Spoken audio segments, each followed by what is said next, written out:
Charles Fox Parham, el padre de Pentecostés. En la segunda venida de Cristo, la Iglesia será hallada con el mismo poder que tuvieron los apóstoles y la Iglesia primitiva. El poder de Pentecostés es manifiesto en nosotros. La religión cristiana debe demostrarse. El mundo desea que se la mostremos. Entonces, que el poder de Dios sea manifiesto por medio de nosotros. Charles F. Parham dedicó su vida a restaurar las revolucionarias verdades de la sanidad y el bautismo del Espíritu Santo a la Iglesia. Nota: al referirnos al bautismo del Espíritu Santo, en este capítulo, debe inferirse que la experiencia siempre va acompañada de la evidencia del hablar en lenguas.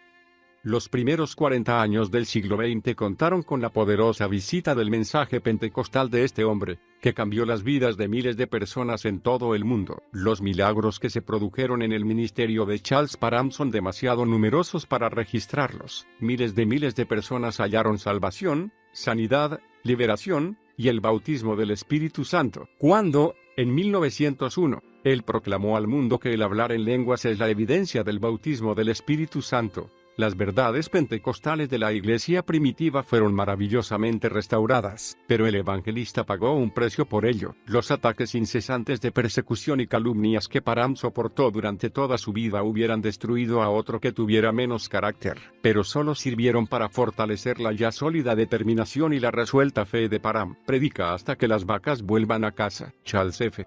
Parham nació el 4 de junio de 1873, después de su nacimiento en Muscatine, Iowa. Sus padres, William y Ann Maria Parham, se mudaron al sur, a Cheney, Kansas. Ellos se consideraban verdaderos pioneros y vivían como tales. Además de la dura vida de los pioneros, los primeros años de su infancia no fueron fáciles para el pequeño Parham. A los 6 meses de edad, lo atacó una fiebre que lo confinó a la cama. Durante los 5 primeros años de su vida, sufrió dramáticos espasmos, y su frente se hinchaba, haciendo que su cabeza aumentara anormalmente de tamaño. Cuando Parham tenía 7 años, su madre murió, aunque Parham tenía otros 4 hermanos. Al morir su amada madre sintió que la pena y la soledad lo abrumaban. El recuerdo del amor y la atención que su madre le había brindado durante su enfermedad lo volvió melancólico y pesimista. Al despedirse antes de morir, su madre lo miró y le dijo: «Charlie, pórtate bien». Allí, en presencia de Dios y de su madre moribunda, Parham prometió reencontrarse con ella en el cielo. Estas simples palabras hicieron una profunda impresión en él. Se dice que ellas influyeron en su decisión posterior de entregar su vida a Dios. El padre de Parham se casó, más tarde, con una joven llamada Harriet Miller, a quien toda la familia amaba y necesitaba mucho. Cuando Parham tenía 9 años, contrajo reumatismo inflamatorio, lo cual hizo que su cuerpo quedara lleno de nudos. Cuando esta enfermedad finalmente se retiró, su piel era totalmente transparente. Entonces comenzó a tener parásitos, y para combatirlos debieron darle medicamentos tan fuertes que carcomieron e hicieron desaparecer los tejidos que revestían las paredes de su estómago. Además,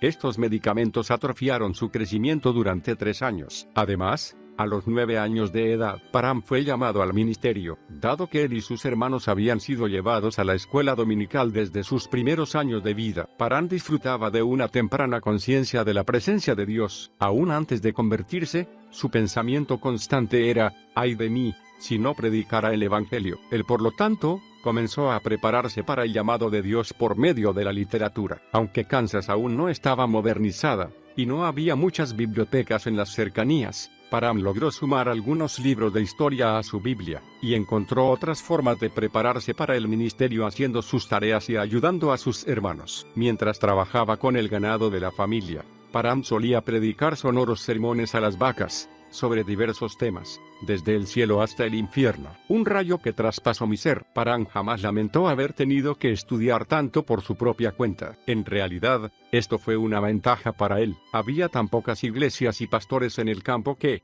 dado que nadie podía enseñarle lo contrario, estudió la palabra de Dios y la tomó literalmente. No hubo interferencias de teologías de creación humana en su doctrina, ni tradiciones que romper. Desde una edad temprana, hasta los 13 años, había oído los sermones de solo 2 predicadores. Fue durante una de estas reuniones que se convirtió. Parham creía que en el corazón de la persona convertida debía producirse un profundo arrepentimiento, pero se sentía vacío de tal experiencia emocional. Por eso, después de la reunión en la que fue salvo, mientras regresaba a su casa, comenzó a cuestionar su conversión. Estaba tan cargado y su corazón tan apesadumbrado que no podía orar, así que comenzó a tararear el himno Voy hacia la cruz, y al llegar a la tercera estrofa, Parham recibió inmediatamente la seguridad de su conversión. Tiempo después diría de esta experiencia: del cielo partió una luz superior al brillo del sol, como un rayo que penetró mi ser y conmocionó cada fibra en mí. A partir de ese momento,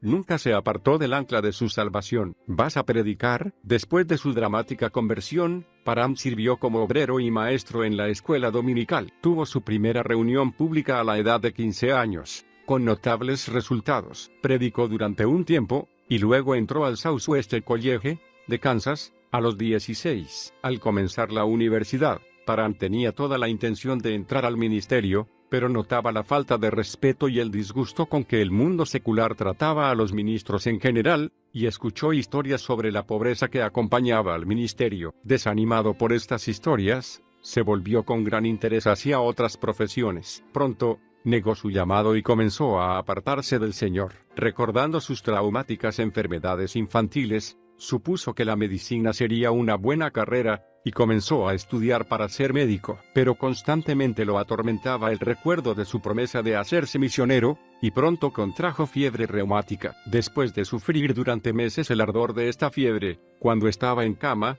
un médico lo atendió y declaró que estaba próximo a morir. Pero los meses que pasó postrado le habían hecho recordar las palabras que alguna vez resonaran en sus oídos. ¿Vas a predicar? ¿Vas a predicar? Una vez más se sentía urgido a responder a este llamado, pero no deseaba vivir en la pobreza que aparentemente era inevitable para los ministros de esa época. Entonces clamó a Dios: si me dejas ir a algún lugar donde no tenga que estar pidiendo dinero o rogar para ganarme la vida, predicaré. Estaba tan sedado con morfina que no podría pensar más palabras para orar, y comenzó a recitar el Padre Nuestro. Cuando llegó a las palabras hágase tu voluntad, así en la tierra como en el cielo, su mente se aclaró y pudo entrever la majestad de Dios. Tuvo un atisbo de cómo la voluntad de Dios se manifestaba en cada átomo de la creación y comprendió que la voluntad de Dios era sanar. Entonces clamó al Señor, orando: si tu voluntad se hace en mí, seré sano. Al pronunciar esta oración, cada articulación de su cuerpo se aflojó y cada órgano fue sano. Solo sus tobillos continuaron siendo débiles, pero sus pulmones estaban limpios y su cuerpo se recuperó. Muy poco después de su recuperación, lo invitaron a predicar en una reunión evangelística. Entonces renovó su promesa a Dios, y prometió dejar la universidad y entrar al ministerio si Dios sanaba sus tobillos. Parham se arrastró debajo de un árbol y comenzó a orar. Dios inmediatamente envió una poderosa corriente eléctrica a sus tobillos, y de esa manera los sanó. Un patán con poder. Parham realizó su primera reunión evangelística a la edad de 18 años, en el salón de la escuela Pleasant Valley, cerca de Tonganoxie, Kansas. No pertenecía a la comunidad campesina cuando pidió permiso para realizar una campaña en su escuela, así que cuando ellos se lo otorgaron, subió a una colina, extendió su mano sobre el valle y oró para que toda esa comunidad fuera ganada para Dios. La primera noche, la asistencia fue buena, pero la mayoría de la gente no estaba acostumbrada a una participación activa. Parham recibió pocas respuestas al principio, pero antes que terminara la noche, hubo muchas conversiones. Los Tislewite asistieron a esta reunión y escribieron a su hija Sara comentándole sobre ella. Esta había crecido en esa comunidad y ahora estaba en la ciudad de Kansas, estudiando. Cuando regresó a su casa, las reuniones habían terminado, pero la comunidad había arreglado que Parham regresara al domingo siguiente. En la reunión, la refinada Sara Tislewite se sorprendió con lo que veía. Parham era muy diferente de los predicadores cultos y ricos a los que estaban acostumbrados en la ciudad de Kansas. Y cuando tomaba el púlpito, no tenía el sermón escrito como los predicadores que ella había visto. En realidad, Parham jamás escribía lo que iba a decir. Confiaba en que el Espíritu Santo lo inspiraría. Al escuchar predicar al joven evangelista, Sara comprendió su falta de devoción a la fe. Sabía que estaba siguiendo a Cristo de lejos, y tomó la decisión de consagrarse totalmente al Señor. También comenzó a cultivar una amistad con Charles y pronto, lo que comenzó como un simple interés se convirtió en una unión llena de propósito y destino. ¿Denominaciones? Nunca más. Cuando Parham tenía 19 años de edad, lo invitaron a pastorear la iglesia metodista de Eudora, Kansas. Lo hizo fielmente,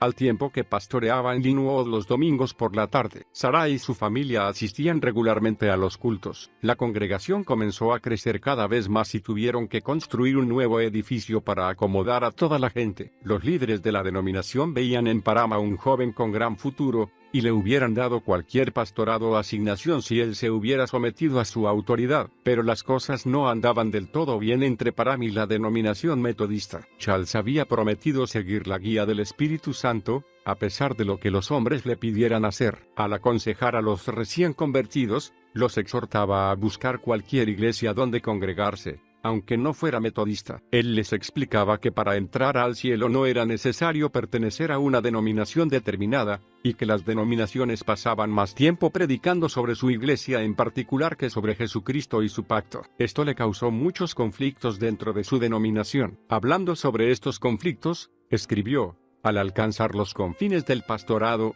y sentir la estrechez de la mentalidad sectaria, muchas veces tuve conflictos con las autoridades superiores, que eventualmente resultaron en una ruptura total, y así dejé el denominacionalismo para siempre, aunque sufría una amarga persecución por parte de la iglesia.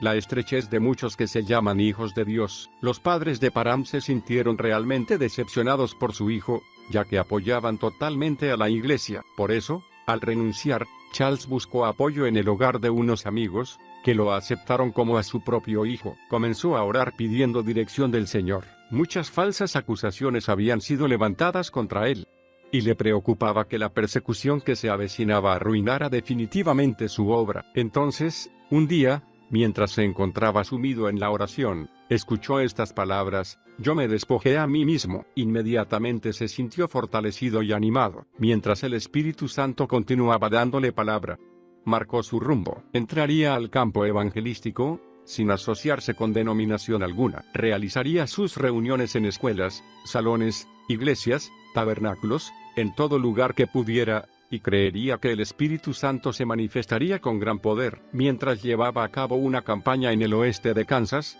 escribió a Sarah Thistlewhite para proponerle matrimonio, advirtiéndole que su vida estaba totalmente dedicada a Dios y que su futuro era incierto, pero si ella podía confiar en Dios en cuanto a él, deberían casarse. Charles y Sarah se casaron 6 meses después, el 31 de diciembre de 1896, en casa del abuelo de Sarah. Cúrate a ti mismo. La joven pareja comenzó a viajar, y todos los recibían con gran aprobación. En septiembre de 1897 nació su primer hijo, Claude, pero el gozo de este suceso duró poco, ya que Charles cayó enfermo con una afección cardíaca. Tomaba más y más medicinas, pero cada vez estaba más débil. Entonces, repentinamente, el pequeño Claude fue atacado por una fiebre muy alta. Los Parham caminaron de un lado a otro de la casa orando por el niño, pero sin resultados. El médico no podía diagnosticar la causa de la fiebre de Claude, y por lo tanto, no tenía cura para ella. Parham fue llamado a orar por otro hombre que estaba enfermo, y salió a verlo, aunque él mismo se sentía débil. Mientras oraba por este hombre, el texto, médico, cúrate a ti mismo, explotó en su interior, y mientras oraba, el poder de Dios tocó a Parham, y fue sanado instantáneamente. Parham se apresuró a regresar a su casa después de este incidente, y contó a Sarah lo que había sucedido. Luego oró por su bebé, y arrojó todas sus medicinas, prometiendo que jamás volvería a confiar en nada que no fuera la palabra de Dios. La fiebre abandonó el cuerpo de Claude, y el niño continuó creciendo sano. Quisiera aclarar algo aquí. El ministerio de Parham fue controvertido para quienes lo malentendieron. Él vivió en una época en que los médicos, en general, se oponían al Evangelio. Fue la fe personal de Parham la que lo inspiró a desechar sus medicinas. Él creía que confiar totalmente en la medicina era negar la sangre de Jesucristo y el precio que Cristo pagó en la cruz. Cuando se produce una revelación certera, la misma es invencible y siempre tendrá éxito. La profunda revelación de Parham se transfirió a su familia y en su hogar se prohibieron las medicinas. Pero en los casos de otras personas, él dejaba que ellas fueran quienes tomaran la decisión final en cuanto al uso de medicinas. Siempre habrá quienes sigan la inspiración de otro, sin tener ninguna revelación para sí mismos. Debido a esto vemos a sectores enteros del cuerpo de Cristo negarse a utilizar medicinas y llamar pecadores a quienes lo hacen. Parham nunca enseñó esto, por lo cual sería un error culparlo, como tantos lo han hecho, por los errores que algunos creyentes han cometido en relación con la sanidad divina, vida o muerte. No mucho después que Param y su hijo fueron sanados, el evangelista recibió una terrible noticia. En una semana, 2 de sus amigos más cercanos habían muerto. Consumido por la pena, corrió a visitar sus tumbas. Fue un día que marcó el resto de su ministerio. Allí, arrodillado entre las tumbas de mis 2 amados amigos, que podrían haber vivido si yo les hubiera hablado del poder de Cristo para sanar, hice el voto de que sería para mí cuestión de vida o muerte predicar este evangelio de la sanidad. Param se mudó con su familia a Ottawa, Kansas, donde tuvo su primera reunión de sanidad divina. Durante esta reunión proclamó valientemente las verdades de la palabra de Dios. Una mujer que sufría de hidropesía y a la cual habían dado 3 días de vida, fue instantáneamente sanada. Una joven inválida, ciega y consumida, sintió que su pecho se abría como si lo partieran en 2, y fue completamente sanada. Dios también restauró su vista en forma inmediata, y la mujer pasó el resto de su vida ganándose la vida como costurera. Las verdades de la sanidad divina eran raramente predicadas en la iglesia de esa época. Dowie y Ether tenían gran éxito, pero estas verdades eran virtualmente desconocidas en esta región del país, aunque no se podían negar los resultados. Muchos decían que el poder que se manifestaba a través de Param era del diablo. Las acusaciones hicieron que se encerrara para estudiar más en profundidad la verdad. Mientras oraba y estudiaba las Escrituras, descubrió que dondequiera que mirara, en la Biblia se hablaba de sanidad. Entonces comprendió que la sanidad, así como la salvación, se producía a través de la obra expiatoria de la sangre de Jesús, y a partir de ese momento, la persecución y las calumnias lo siguieron a todas partes. Entonces se le ocurrió una idea revolucionaria: él proveería un hogar de refugio para quienes buscaban la sanidad. Param estaba lleno de gozo. Un hogar de fe con todo. El Día de Acción de Gracias, en noviembre de 1898, nació una hija en el hogar de los Param. Sus padres la llamaron Esther Marie. No mucho después, Charles abrió su hogar de sanidad divina en Topeka, Kansas, al cual él y Sarah llamaron Betel. El propósito del lugar era proveer una atmósfera hogareña a quienes confiaban en Dios para su sanidad. La planta baja tenía una capilla, un cuarto de lectura y una imprenta. El primer piso tenía 14 cuartos con grandes ventanas. Los Param mantenían las ventanas llenas de flores frescas, creando una atmósfera pacífica y bella en el hogar. En la capilla había cultos todos los días, y la palabra de Dios se enseñaba con poder. Se oraba en forma individual varias veces, de día y de noche. Betel también ofrecía clases especiales a ministros y evangelistas, para prepararlos para el ministerio. Este lugar de refugio también servía para encontrar hogares cristianos a los huérfanos, y trabajos para los desempleados. Una persona que se alojó en Betel escribió: ¿quién podría pensar en un nombre más dulce que Betel? Ciertamente es la casa de Dios. Todo se mueve en amor y armonía. Al entrar a los cuartos uno siente la influencia divina que está generosamente esparcida por aquí. Es un hogar de fe, con todo. En sus comienzos, el boletín quincenal publicado por Param, llamado La Fe Apostólica, tenía un precio de suscripción. Pero Param cambió rápidamente esto,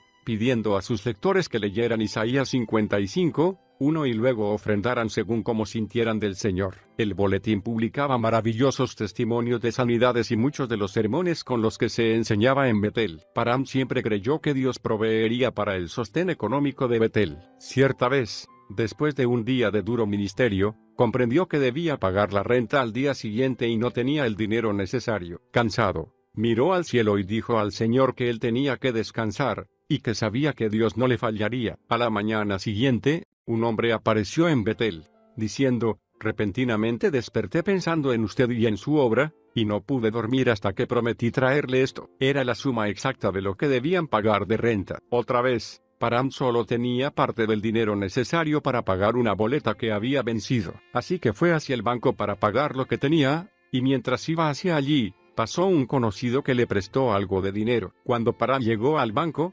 descubrió que este dinero era la suma exacta que necesitaba para pagar por completo la deuda. Hay muchas más increíbles historias de provisión económica para el ministerio de Param. La familia fue bendecida con otro hijo en marzo de 1900. Lo llamaron Charles, como su padre. Ahora la familia parecía haber crecido demasiado para el hogar Betel, así que construyeron una casa pastoral. Así como crecía su familia, también crecía el hambre espiritual de Param, que sintió que debería dejar Betel y visitar diferentes ministerios. Dejó 2 ministros de la santidad a cargo y salió a visitar los ministerios de varios hombres de Dios en Chicago, Nueva York y Maine. Cuando regresó, estaba refrescado y renovado, con un anhelo de Dios aún mayor. Regresé a casa totalmente convencido de que aunque muchos habían obtenido una experiencia real en la santificación y la unción que permanece, aún quedaba un gran derramamiento de poder para los cristianos que cerrarían esta era. Estas palabras contenían las semillas de las verdades que luego Parham develaría, rodeada por un halo. Debido a su tremendo éxito en Betel, muchos comenzaron a insistir para que Parham abriera un instituto bíblico, así que nuevamente se recluyó en ayuno y oración. En octubre de 1900, obtuvo una hermosa estructura en Topeka, Kansas, con el fin de comenzar allí un instituto bíblico, y la llamó Stones Folly. El estilo del edificio iba a ser el de un castillo inglés, pero el constructor se quedó sin dinero antes de completar el estilo de la estructura. La escalera que unía a la planta baja con el primer piso estaba hecha de finas maderas de cedro, madera de cerezo, arce y pino. El segundo piso se terminó con madera común pintada. El exterior del edificio estaba recubierto de ladrillos rojos y piedra blanca, con una escalera caracol que llevaba a un observatorio. Otra puerta llevaba desde allí a un pequeño cuarto llamado torre de oración. Los alumnos se turnaban para orar durante 3 horas por día en esa pequeña torre. Cuando se dedicó el edificio, un hombre miró hacia afuera desde la torre de oración y vio una visión por sobre Stones Folly, un vasto lago de agua fresca a punto de rebosar, que contenía agua suficiente para satisfacer toda sed. Esta visión sería luego confirmada como una señal de lo que estaba por venir. El Instituto Bíblico de Parham estaba abierto a todo ministro y creyente en Cristo que estuviera dispuesto a dejarlo todo. Eran personas dispuestas a estudiar la palabra en profundidad y creer que Dios proveería para sus necesidades personales. La fe del alumno era el único costo de la enseñanza. Todos debían creer que Dios proveería para sus necesidades. Ese diciembre se tomaron exámenes sobre los temas de arrepentimiento, conversión, consagración, santificación, sanidad y la segunda venida de Cristo. Cuando se incluyó el libro de los Hechos para el estudio de estos temas, Parham dio a sus alumnos un trabajo práctico de naturaleza histórica. Ellos debían estudiar las evidencias bíblicas del bautismo en el Espíritu Santo e informar sobre lo que hubieran descubierto 3 días después. Después de asignarles esta tarea, fue a conducir una reunión en la ciudad de Kansas. Luego regresó para la vigilia anual de oración en su escuela, la mañana en que se debían entregar los informes. Parham escuchó 40 informes, y lo que escuchó lo dejó perplejo, aunque le habían producido diferentes manifestaciones del Espíritu durante el derramamiento de Pentecostés. En el libro de los Hechos, cada uno de los estudiantes había llegado a la misma conclusión general, y todos los que habían sido bautizados con el Espíritu Santo hablaban en otras lenguas. Ahora había gran entusiasmo y un nuevo interés sobre el libro de los Hechos en el instituto. Entre las 75 personas reunidas para el culto de vigilia, la atmósfera estaba llena de expectativa. La reunión parecía haber sido cubierta con un manto de frescura. Entonces, una alumna, Agnes Osman, se acercó a Parham y le pidió que le impusiera las manos para que ella recibiera el bautismo del Espíritu Santo. La joven creía que había sido llamada al campo misionero y deseaba estar equipada con poder espiritual. Al principio Parham vaciló y le dijo que él mismo no hablaba en otras lenguas, pero ella insistió, y Charles, humildemente, le impuso las manos sobre su cabeza. Más tarde, él relataría este incidente con las siguientes palabras: apenas había yo repetido unas 3 docenas de frases, cuando la gloria cayó sobre ella,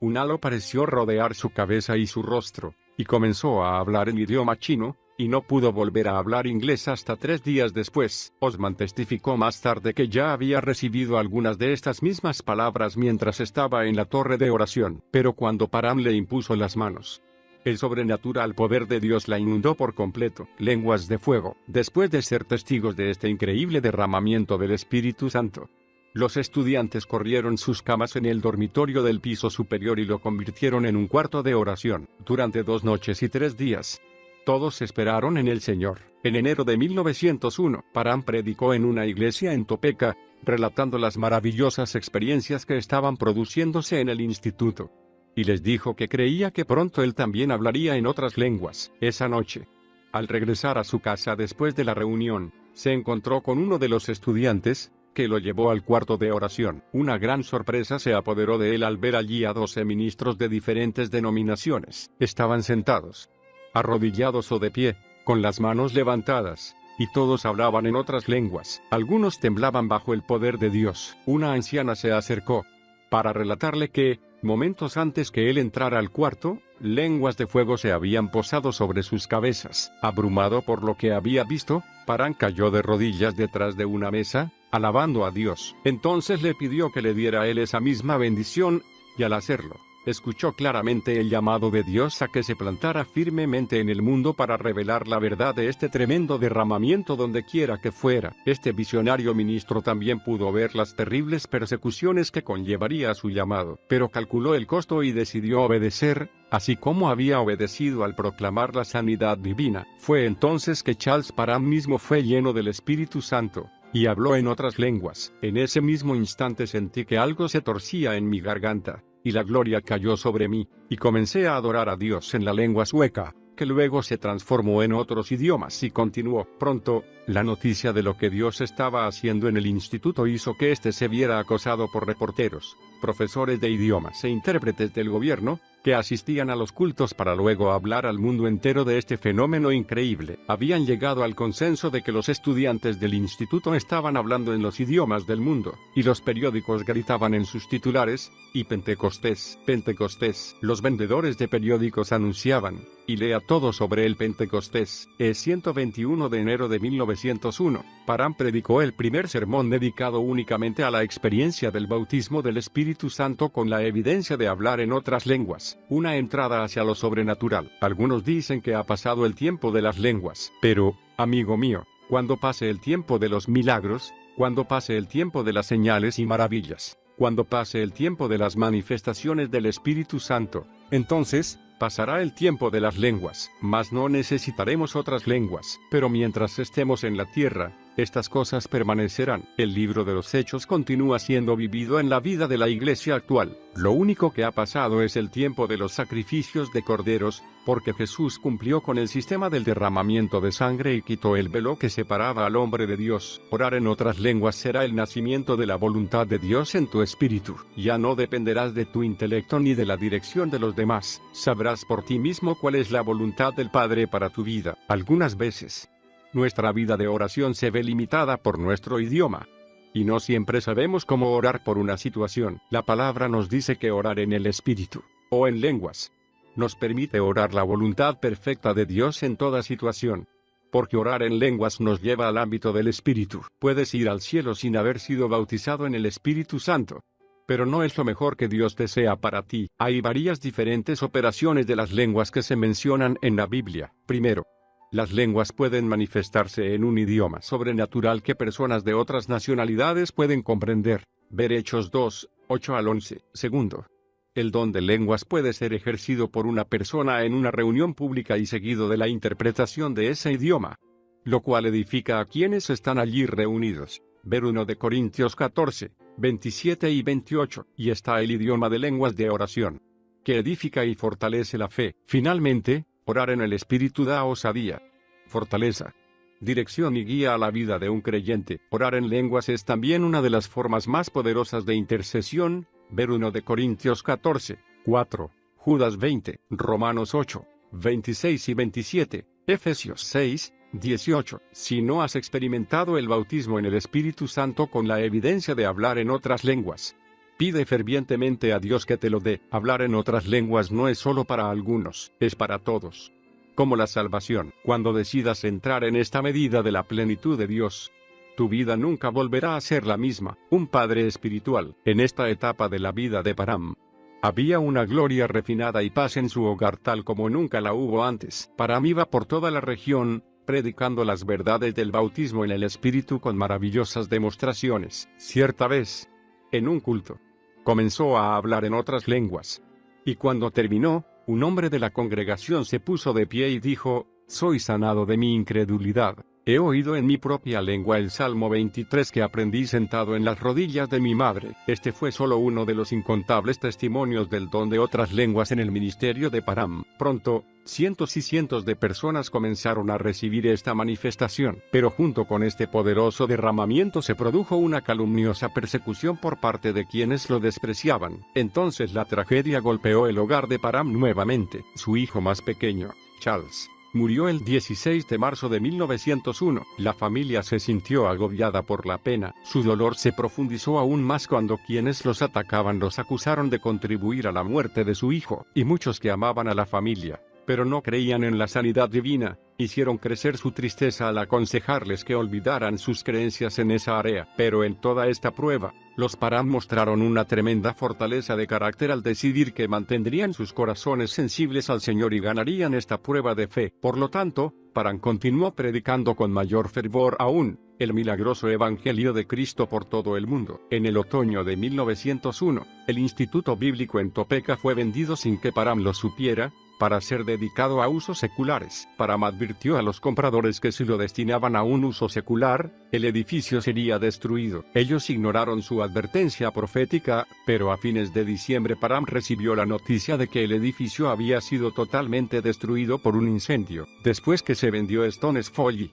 los Parham alquilaron una pequeña casa en la ciudad de Kansas. Fue entonces que él comenzó a predicar en reuniones en toda la región. Cientos de personas de todas las denominaciones recibieron el bautismo del Espíritu Santo y la sanidad divina. Como sucede con cada evangelista pionero en un avivamiento, era amado u odiado con igual intensidad por la gente, pero su personalidad vital y su corazón cálido eran reconocidos por todos. Un periódico de Kansas escribió: digamos lo que dijéremos sobre él, ha atraído más atención hacia la religión que cualquier otro profesional de la religión en años. En 1901 Parham publicó su primer libro, Una voz que clama en el desierto. El libro estaba lleno de sermones sobre la salvación, la sanidad y la santificación. Muchos ministros de todo el mundo lo estudiaron y lo utilizaron como libro de texto para enseñar. Los Parham tuvieron otro hijo, llamado Philip Arlington, en junio de 1902. Para entonces, Charles se había convertido en el padre del despertar pentecostal, y cuidaba constantemente a sus hijos espirituales para ayudarlos a crecer en la verdad. Tuvo su primer enfrentamiento con el fanatismo en 1903, cuando predicó en una iglesia donde se produjeron manifestaciones carnales, fuera de orden. La experiencia agregó una nueva dimensión a sus enseñanzas. Aunque jamás se permitió ser llamado líder del movimiento pentecostal, Parham se sentía personalmente responsable de controlar que el bautismo del Espíritu Santo se manifestara según la palabra. Por eso se dedicó a estudiar la personalidad del Espíritu Santo, y hablaba decididamente en contra de cualquier cosa que se opusiera a lo que había aprendido. Quizá fue esta pasión personal la que lo motivó a criticar las manifestaciones de Azusa en años posteriores. Predica en grandes trozos. En el otoño de 1903, los Parham se mudaron a Galena, Kansas, y levantaron una gran carpa. La misma tenía capacidad para 2,000 personas. Pero aún así era pequeña para acomodar a todos los que se acercaban. Por eso, tan pronto como llegó el invierno, consiguieron un edificio, pero aún entonces, debían dejar las puertas abiertas durante los cultos, para que quienes quedaban afuera pudieran participar. Multitudes de personas provenientes de otras ciudades se agolpaban en Galena cuando se producían las fuertes manifestaciones del Espíritu, y cientos eran milagrosamente sanados y recibían la salvación. En esa época, se entregaban tarjetas a quienes venían en busca de sanidad. El procedimiento común era escribir números en esas tarjetas y entregarlas a quienes deseaban oración. Luego, durante el culto, se llamaba al azar diversos números y se oraba por quienes tenían las tarjetas con esos números. Con esta práctica, todos tenían las mismas oportunidades. Pero Parham abolió esa costumbre y decidió orar por todos los que vinieran, sin importar el tiempo que eso consumiera. 2 periódicos, el Joplin Herald y el Cincinnati Inquirer, declararon que las reuniones de Parham en Galena eran la mayor demostración de poder y milagros desde el tiempo de los apóstoles, y escribieron muchos.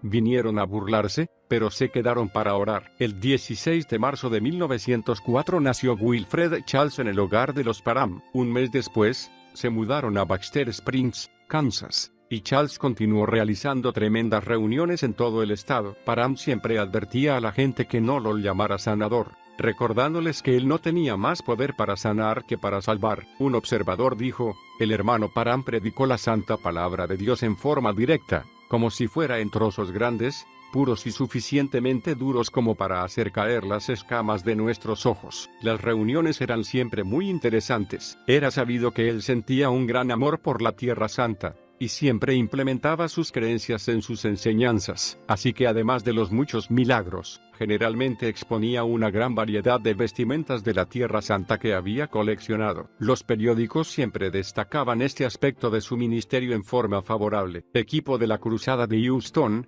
Texas, 1905. En 1905, Parham viajó a Orchard, Texas, en respuesta a la invitación de algunos creyentes que habían asistido a sus reuniones en Kansas y habían orado fervientemente para que él fuera a su región. Mientras ministraba, hubo tal derramamiento del Espíritu, que esto inspiró a Parham para realizar sus días de campaña. Estos eran series de reuniones que se planeaban y realizaban estratégicamente en diferentes lugares de los Estados Unidos. Cuando regresó a Kansas, muchos obreros se ofrecieron voluntariamente para ayudar en las reuniones. Todo es grande en Texas. El primer día de campaña se realizó en Houston, Texas. Parham y 25 obreros realizaron esta campaña en un lugar llamado Brim Hall, donde se los había promocionado como no pertenecientes a denominación alguna, y se había invitado a cualquiera que deseara experimentar más del poder de Dios a asistir. Los periódicos disfrutaron con la novedad de la exposición de trajes de Tierra Santa que traía Parham, y comentaron en forma decididamente favorable todos los milagros que se producían. Después de estas reuniones, Parham y su grupo realizaban grandes desfiles, marchando por las calles de Houston con sus trajes de Tierra Santa. Los desfiles ayudaban a despertar el interés de muchos que asistieron a los cultos vespertinos. Cuando se terminaron los días de campaña, el grupo regresó a Kansas, gozándose grandemente en el Señor. Debido a la alta demanda de la gente, el grupo regresó una vez más a Houston, pero esta vez debieron enfrentarse con una fuerte persecución. Varios de los colaboradores de Parham fueron envenenados durante una reunión, y enfermaron seriamente, con terribles dolores. Pero Parham oró por cada uno de ellos inmediatamente, y se recuperaron por completo. También hubo varios ataques en contra de la vida de Parham, pero siempre escapó. Cierta vez, después de tomar un sorbo de agua mientras estaba en la plataforma, se dobló sobre sí mismo, presa de un dolor insoportable. Pero comenzó a orar y el dolor se fue inmediatamente. Luego, cuando el agua de ese vaso fue examinada químicamente, se descubrió que contenía suficiente veneno como para matar a una docena de hombres. Sin dejarse amilanar por las persecuciones, Parham anunció que abriría un nuevo instituto bíblico en Houston, y mudó su sede allí en el invierno de 1905. El instituto se sostenía de igual manera que el de Topeka, por medio de ofrendas voluntarias. Los estudiantes no debían pagar cuota alguna, y cada uno debía creer que Dios proveería lo necesario. Se decía que en el instituto reinaba un orden militar y que cada persona comprendía cómo trabajar en armonía. Los institutos de Parham nunca pretendieron ser seminarios teológicos. Eran centros de capacitación donde se enseñaba las verdades de Dios en la forma más práctica posible, con la oración como ingrediente clave. Muchos ministros salieron de esos institutos para servir en diferentes lugares del mundo. En Houston, Parham conoció a William J. Seymour. Hasta este momento, las leyes Jim Crow impedían que blancos y negros asistieran juntos a la escuela, y las reuniones de Parham eran segregadas, pero únicamente porque no había negros que quisieran asistir al instituto. Esto es, hasta que apareció Seymour. Su humildad y su hambre de la palabra conmovieron de tal manera a Parham que decidió ignorar las reglas racistas de su época. Seymour obtuvo un lugar en el instituto, donde experimentó las verdades revolucionarias del bautismo del Espíritu Santo. William Seymour se convertiría luego en el líder de la obra misionera de la calle Azusa, en Los Ángeles, California. Después que su histórico instituto bíblico en Houston se cerró, Parham se mudó nuevamente a Kansas con su familia, y el 1 de junio de 1906 nació Robert, su último hijo. Continuaba realizando reuniones en todo el país y era muy solicitado. En este tiempo recibió cartas de Seymour, pidiéndole que fuera a la obra misionera de Azusa, en Los Ángeles. Se dice que Seymour le escribió urgentes cartas pidiéndole ayuda, ya que manifestaciones espiritistas, fuerzas hipnóticas y contorsiones carnales se habían desatado en las reuniones. Él deseaba que el señor Parham acudiera rápidamente y le ayudara a discernir entre lo real y lo falso. A pesar de estos ruegos, Parham sintió que el Señor lo impulsaba a realizar una campaña en la ciudad de Sion, en Illinois, caminando sobre las aguas de Sion. Cuando Parham llegó a Sion, encontró a la comunidad muy angustiada. Dowie había sido desacreditado en su ministerio allí, y otros estaban tomando control de la ciudad. Había una gran opresión sobre la ciudad, Dado que personas de todas las naciones y de toda condición había invertido su futuro en las manos de Douye, desanimada y quebrantada, esa gente había perdido toda esperanza. Parham vio esto como una maravillosa oportunidad para traer el bautismo del Espíritu Santo a Sion. No se le ocurría mayor bendición o gozo que presentar la plenitud del Espíritu Santo a estas personas. Cuando llegó, se encontró con una fuerte oposición, y no pudo conseguir un edificio donde llevar a cabo las reuniones. Todas las puertas de oportunidades parecían cerrarse, pero finalmente, ante la invitación del administrador de un hotel, pudo preparar una reunión en un salón privado. A la noche siguiente, la gente llenaba 2 salones y el pasillo, y el número de asistentes siguió creciendo. Pronto comenzó a realizar reuniones en los mejores hogares de la ciudad. Uno de estos hogares fue el del gran evangelista y escritor, F. Bosworth. El hogar de Bosworth literalmente se convirtió en un salón de reuniones durante la estadía de Parham. Cada noche, dirigía 5 reuniones en 5 hogares. Todas comenzaban a las 19. Cuando sus colaboradores llegaban, él iba predicando de reunión en reunión, conduciendo rápidamente para asegurarse de llegar a todas. De esta manera, cientos de ministros y evangelistas salieron de Sion llenos del poder del Espíritu para predicar la palabra de Dios con señales. Aunque Sion era una comunidad cristiana, parecía que la persecución en contra de Parham allí era la más terrible. Los periódicos aprovecharon la noticia, publicando que el profeta Parham había tomado la tierra del profeta Douye. Douye mismo salió al ruedo a criticar el mensaje y las acciones de Parham. El nuevo sobreveedor de Sion, Wilbur Bolivar, estaba ansioso porque Parham abandonara la ciudad. Bolivar le escribió preguntándole cuánto tiempo pensaba quedarse en Sion. Este replicó: tanto como el Señor desee que me quede. En octubre de 1906, Parham sintió que Dios lo liberaba de su tarea en Sion y se apresuró a ir a Los Ángeles para responder al llamado de Seymour. Historia de Los Ángeles. Parham había escuchado que Seymour había ido a Los Ángeles con un espíritu humilde. Quienes eran de Texas y se habían mudado a Los Ángeles con Seymour estaban impresionados por su capacidad. Era claro que Dios estaba haciendo una obra maravillosa en su vida, pero también era claro que Satanás estaba tratando de hacerla pedazos. Dado que Seymour había estudiado en el instituto de Parham, este se sentía responsable por lo que estaba sucediendo. Las experiencias de Parham en Azusa le hicieron comprender mejor lo que era el fanatismo. Según él, había muchas experiencias genuinas de personas que habían recibido el verdadero bautismo, pero también había muchas falsas manifestaciones. Parham predicó 2 o 3 cultos en Azusa, pero no pudo convencer a Seymour de que cambiara su forma de actuar. La puerta de la obra misionera se cerró para que él no pudiera regresar, pero en lugar de salir de Los Ángeles, Parham alquiló un edificio grande y realizó allí grandes cultos que ministraban liberación de espíritus malignos a quienes habían asistido previamente a las reuniones. Charles, que consideraba que el conflicto de Seymour era producto del orgullo espiritual, escribió sobre esto en su boletín, observando que el fanatismo siempre produce un espíritu que no se presta a la enseñanza. Quienes están bajo la influencia de estos espíritus, explicaba Parham, se sienten exaltados, pensando que tienen una experiencia más importante que la de cualquier otra persona, y que no necesitan instrucción ni consejo, lo cual los coloca fuera del alcance de aquellos que podrían ayudarlos. Y terminaba su exposición en el boletín,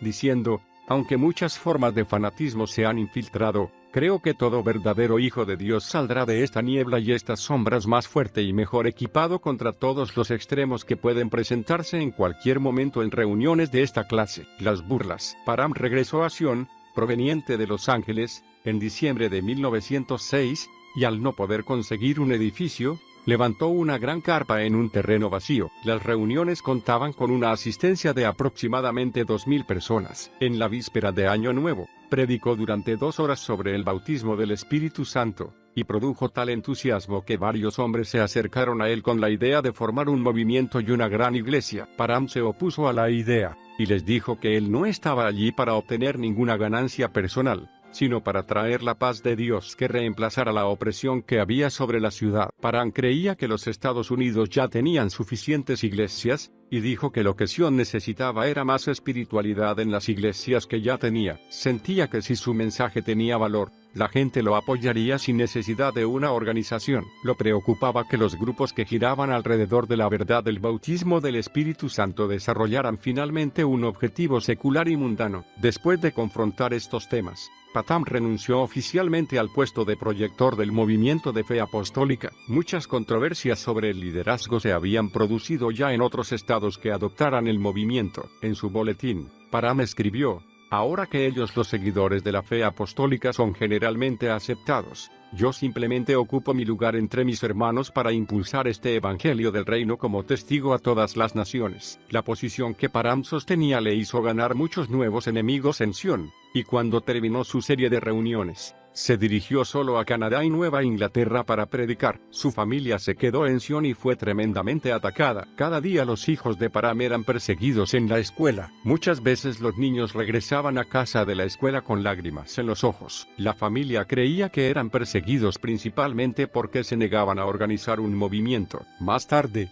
Charles escribiría: si difiero completamente de Sion con respecto a alguna de estas verdades, es solo en la misma manera en que los individuos de Sion difieren entre sí. Pero un día, la señora Param recibió una inquietante carta de un habitante de Sion que amenazaba a su esposo en forma escandalosa. Ella denunció la carta, diciendo que era una mentira, pero la persecución y la situación se volvieron tan terribles que decidió llevar a sus hijos de regreso a Kansas. Las llamadas del infierno. El escándalo. Aquí es donde llegamos a la más grande controversia en la vida de Charles Param. Es obvio que tenía muchos enemigos en prominentes organizaciones cristianas, pero su principal antagonista era Wilbur Boliva, el sobreveedor general de Sion. Después que Param renunciara públicamente como proyector del movimiento de fe apostólica, circularon varios rumores en los círculos pentecostales, asegurando que Param había sido arrestado por inmoralidad sexual. El periódico Waukegan Daily Sun sugirió que su repentina partida de Sion se debía a misteriosos hombres, de los que se decía que eran detectives,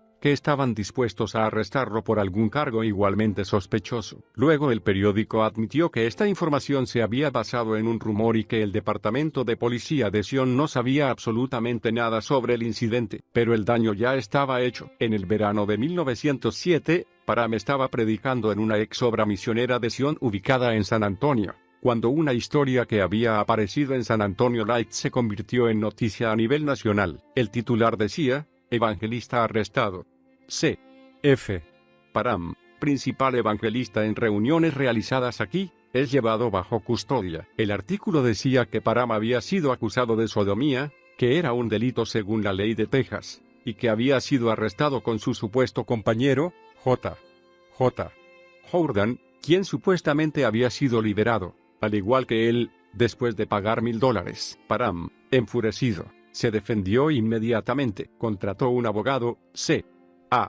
Davis, y anunció que su antiguo némesis, Wilbur Boliva, había urdido una elaborada trampa. Param estaba seguro de que Boliva estaba furioso por una iglesia de la ciudad de Sion en la que Param había predicado cierta vez, y que había pertenecido a Sion, pero luego se había unido al movimiento de la fe apostólica. Param prometió limpiar su nombre indignado, se negó a dejar la ciudad, pero su señora, habiendo leído previamente los rumores en una carta en Sion, salió de Kansas con destino a San Antonio. El caso jamás llegó a la corte y el nombre de Param desapareció por completo de los titulares de los periódicos seculares tan pronto como apareciera. No se realizó nunca ninguna acusación formal, y a la fecha, no hay registro alguno del incidente en el tribunal del condado de Bexar, pero los periódicos religiosos no fueron tan bondadosos con Param como lo habían sido los seculares. Esta prensa parecía conseguir aún más detalles sobre la relación. Dos periódicos que se tomaron libertades con la historia fueron el Burning Bus y el Sion Herald, el periódico oficial de la iglesia de Wilbur Boliva en Sion. Se decía que estos periódicos citaban información del San Antonio Light,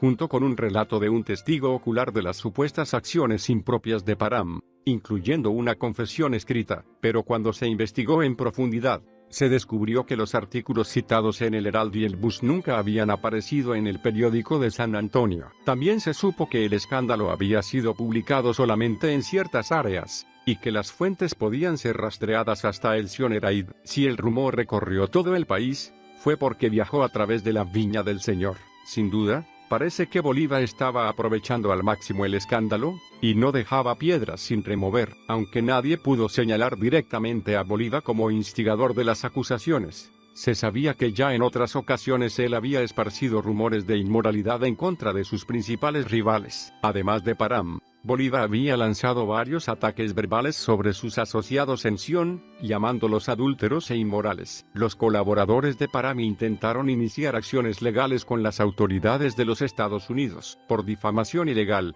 pero éstas se negaron a actuar. La señora Parham creía que sus enemigos seguramente tenían gran fe en las creencias de Parham, ya que si esta clase de ataque hubiera ocurrido a una persona secular, sin duda se hubiera iniciado una acción legal. Pero Parham nunca discutió el tema en público, lo dejó a discreción de sus seguidores, creyendo que quienes le eran fieles jamás creerían las acusaciones. En su cumpleaños número 40, escribió: "Creo que la mayor pena de mi vida es pensar que mis enemigos, al intentar destruirme, han arruinado y destruido tantas preciosas almas. Pero el dolor y la destrucción no marcan diferencia alguna para quienes se oponen al ministerio de Dios". Cuando Parham regresó a predicar a Sion 9 años después, los seguidores de Bolívar fabricaron pósters y panfletos que mostraban una confesión de culpa del delito de sodomía, firmada "El sueño largamente esperado". Durante los años que siguieron al escándalo, Parham continuó evangelizando en todo el país. Muchos decían que sus sermones criticaban a los cristianos pentecostales, otros, que nunca pudo recuperarse de las acusaciones de Bolívar. En 1913, en Wichita,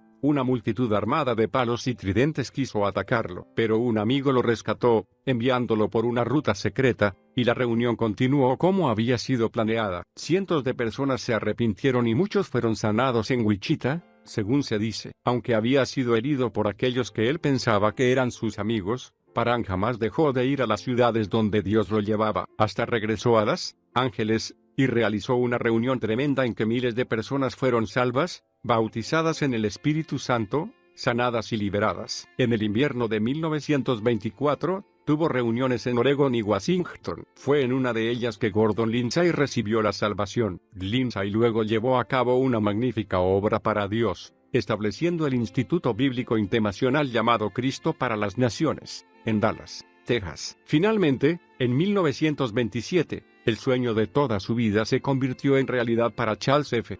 Parham. Sus amigos reunieron los fondos suficientes como para que pudiera visitar Jerusalén. El viaje fue un gran gozo para él. Lo fascinaba caminar por Galilea, Samaria y Nazaret. Allí fue que encontró su pasaje favorito de las Escrituras, el Salmo 23. En Palestina, la realidad del pastor y sus ovejas cobró vida para él, trayéndole gran paz y consuelo. Cuando regresó al puerto de Nueva York, en abril de 1928, llevaba consigo las diapositivas de la tierra que amaba. A partir de entonces, las reuniones de Parham consistieron en mostrar estas diapositivas que él llamaba el Salmo 23, paz, paz como un río. Para agosto de 1928, Parham estaba cansado y desgastado, y dijo a sus amigos que su obra estaba prácticamente terminada. A uno de ellos, Parham le escribió diciendo: "Estos días estoy viviendo al borde de la tierra de la gloria, y todo es tan real al otro lado de la cortina, que me siento terriblemente tentado a cruzarla". Después de pasar la Navidad con su familia,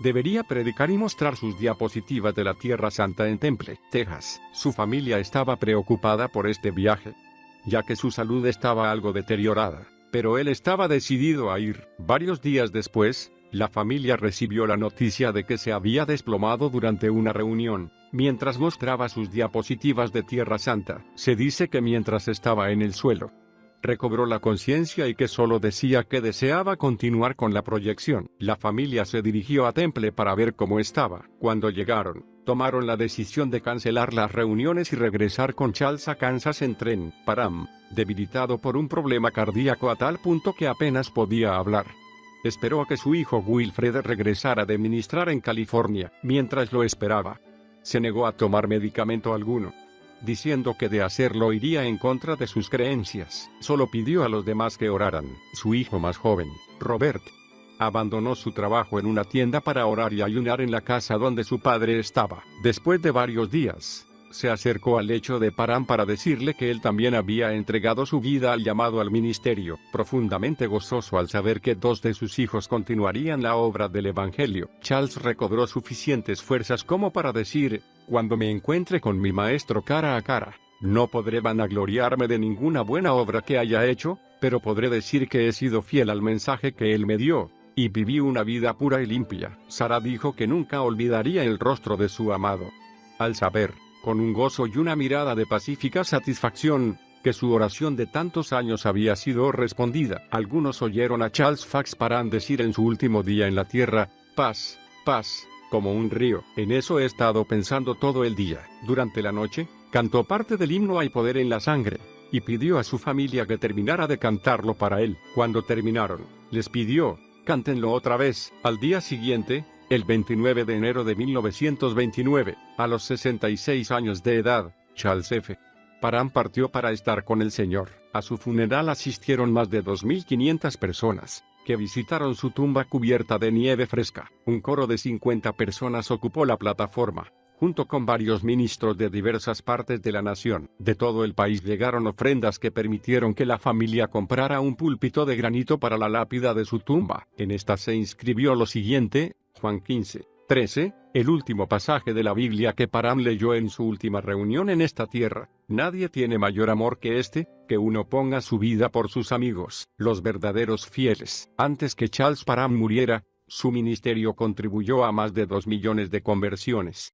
Directa o indirectamente, las multitudes que asistían a sus reuniones con frecuencia ascendían a más de 7.000 personas, y aunque algunos hablaron en lenguas mucho antes de Topeka, Kansas, fue Parham el pionero de esta verdad de las lenguas como evidencia del bautismo del Espíritu Santo. Su vida ejemplifica la dura realidad de la persecución y el conflicto que siempre acompañan a los líderes de avivamientos enviados por Dios. Aunque varios hombres trataron de destruirlo, no pudieron tocar el pilar de fortaleza que se levantaba en su espíritu. Las calumnias que lo acosaron jamás lograron que se apartara de su llamado, y cuando dejó la tierra, lo hizo porque lo deseaba. Aunque algunos no aceptan el ministerio de Parham debido a su apoyo al Ku Klux Klan, la mayoría lo recuerda por su amor sacrificial y, principalmente, por su fidelidad. El mayor clamor de Dios es que seamos fieles a su plan, y Charles Fax Parham no podía vivir otro plan que el que Dios había marcado. La fidelidad siempre soporta el conflicto que aparece para desafiarla. Dios nos ha llamado a un área de servicio, sea que estemos en medio de las masas o ante los pocos que integran nuestra familia. Nosotros, como Charles Parham, también debemos probar nuestra fidelidad, pero en nuestra generación amante de la velocidad y de las cosas que nos hacen sentir bien, la fidelidad aparentemente ha cedido espacio. Pero no importa a qué generación hablemos, la palabra de Dios es aún la misma. 1 de Corintios 4:2. Dice que la fidelidad es un requisito para todos los creyentes. Creer en la palabra de Dios, y confiar en que Dios cumplirá las promesas que nos ha hecho, a pesar de los conflictos de la vida, nos hará fieles. Cuán maravilloso será escuchar al Señor decir, bien, buen siervo y fiel, en lugar de escucharlo decir simplemente, y bien. Te desafío hoy a que consideres tu vida, evalúes el costo, y analices cuál es tu posición en el área de la fidelidad. Te desafío a saber qué es lo que crees, y a qué te opones, y permanecer fiel a esas convicciones. Demuestra la vanguardia de la verdad a las naciones de la tierra, y no permitas que se te considere uno más de los perseguidores, los envidiosos, los despreciativos. Sea cual fuere tu llamado en la vida, sé genuino y quédate del lado de Dios. Sé fiel.